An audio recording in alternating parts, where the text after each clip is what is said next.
Last Sam's Cage by David A. Poulson. Chapter 3, page 27. At first Eddie couldn't see anyone.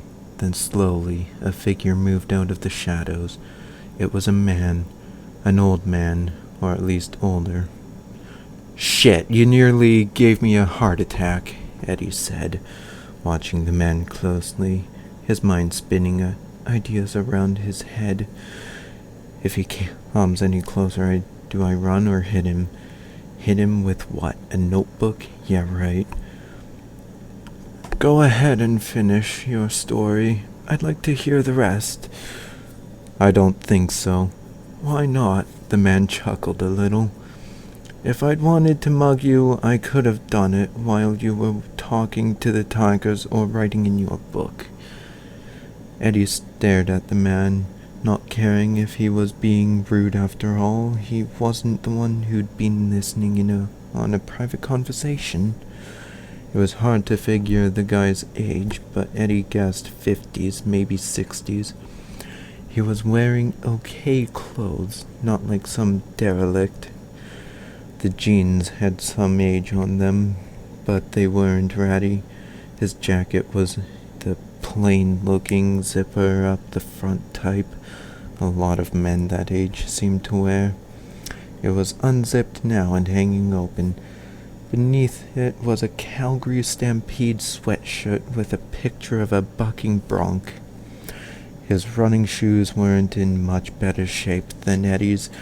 He was wearing a plain blue ball cap, and there were patches of grayish hair sticking out in a couple of places. It was the man's face that made him look old. It was thin, sort of hollow-looking, and it sagged a little under the eyes. The rest of him wasn't skinny like his face, but it wasn't fat either. Even though the guy wasn't real big, at least not like he spent his spare time lifting weights, Eddie had a feeling he wasn't some weak old man. Eddie had seen enough tough guys and lots who talked tough but weren't, to know that this wasn't somebody who got pushed around a lot. He was tall, too, which probably added to the feeling that there wasn't much of him. Definitely not a cop, Eddie decided, but that face. Eddie looked at him again. The face, so skinny and sad-looking, made the old guy look fairly harmless. Still, looks can fool you sometimes, and Eddie couldn't afford to be fooled. He decided to be very careful, especially since the guy already knew more about him than he wanted anybody to know. The man stepped forward, moving slowly like he knew Eddie didn't trust him. He stuck out his hand. "Jack Sim." Eddie ignored the hand. He wasn't about to tell the stranger his name either. Hell, the guy could be a pervert. It was like Jack Sim read his mind. "Don't worry, kid. Little boys aren't my thing." He sat down at the picnic table. "Look, if we're going to be neighbors, you might as well finish your life story. Go ahead, tell the tigers if you want. I'll just sit here and listen." "What do you mean, neighbors? You work here?" Eddie asked. "Nope." "Well, what did you mean then?" "I spend some time here, that's all." "The zoo is closed now." Eddie didn't know why he'd said it, but wasn't sure what else to say. "Yeah," the man shrugged. "You're not supposed to be here after hours." "Neither are you." Eddie watched Jack Sim. He looked like somebody who'd been called Jack Sim. Right now, all Eddie wanted was for Jack Sim to leave him alone.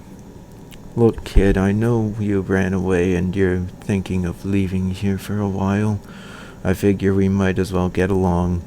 "You live here?" "Not exactly, but I come here a lot. I guess I know this place better than anybody, so anything you need to know, just ask." "I don't need your help." Maybe, maybe not. We'll see how it goes in the next few days. In the meantime, you were saying you've been here before? That's why you chose this place? Eddie nodded slowly. Probably not a bad choice, actually. How long you planning to stay? Jack Sim wasn't going to leave, at least not right away. Eddie could see that. Maybe if he told him a little, then man would be satisfied and go away. I'm not sure. I just took off last night, so I haven't had a chance to think about it yet. I mean, I'd been planning to get out of here for a long time, but it's different once you actually do it. He hadn't intended to say that much, but for some reason, it hadn't felt all that bad talking to a real person. You have any money? I've got some money, Eddie said. There was no way he was going to tell Jack Sim he had $24 and a little change. They gonna be looking for you? Eddie shrugged. I figure I've got a couple of days before I have to worry about being seen. It'll be at least that long before Steve and my mom figure out I'm gone. I guess you could say they don't notice me a lot. And once they realize I'm not around, they'll think I just stayed over at one of my friend's places. Then Steve, that's my step... Oh yeah, you heard all this. Jack nodded. Well, anyway, Steve, he'll look around and notice I'm not there. Then he'll yell, God damn it, where's that kid? You better be careful, Jack said softly. If security sees someone your age hanging around, they'll get curious. Eddie knew it was good advice. If the security guards called the cops, he'd be back home with the iron cord around his neck, and this time Steve might not let off. I'll be careful. You travel light? Jack looked at Eddie's bag. I guess I didn't think I'd need a lot of stuff. That was an understatement. He had a bag of clothes, mostly t-shirts, jeans, and socks, no sweaters. He shivered as if to remind himself that at least one sweater would have been a good idea. I guess it's easier to take off if you live in Vancouver, Eddie said. I guess so. Jack Sim stood up.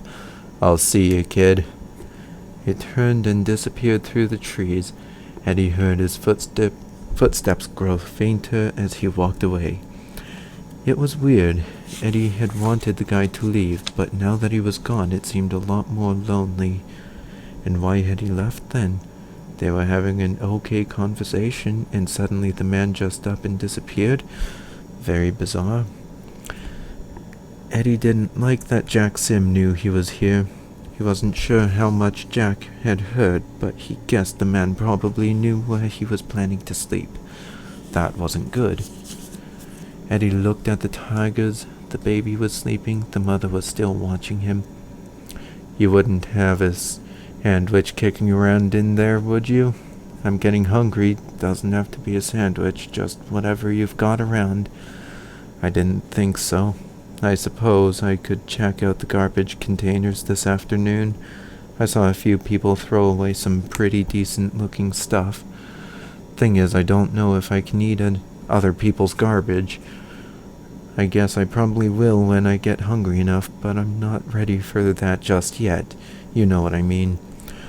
Actually, I kind of like the idea of being here.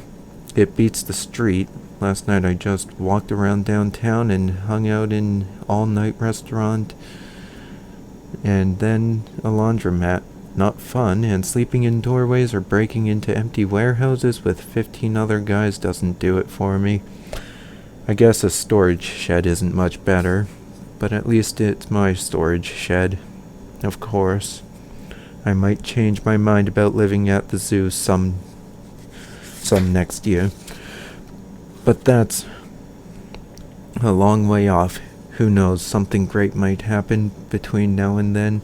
Maybe I'll be living somewhere decent. I might have a job, which would be cool.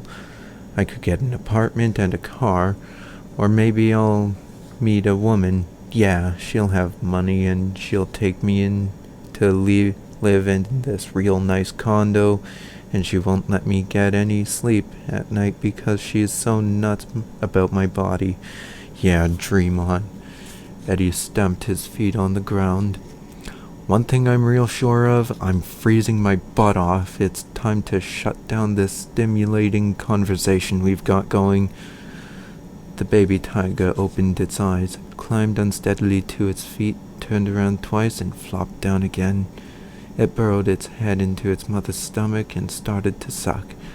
It was a noisy eater. Eddie waved a small goodbye to the tigers and headed off in the direction of the storage shed.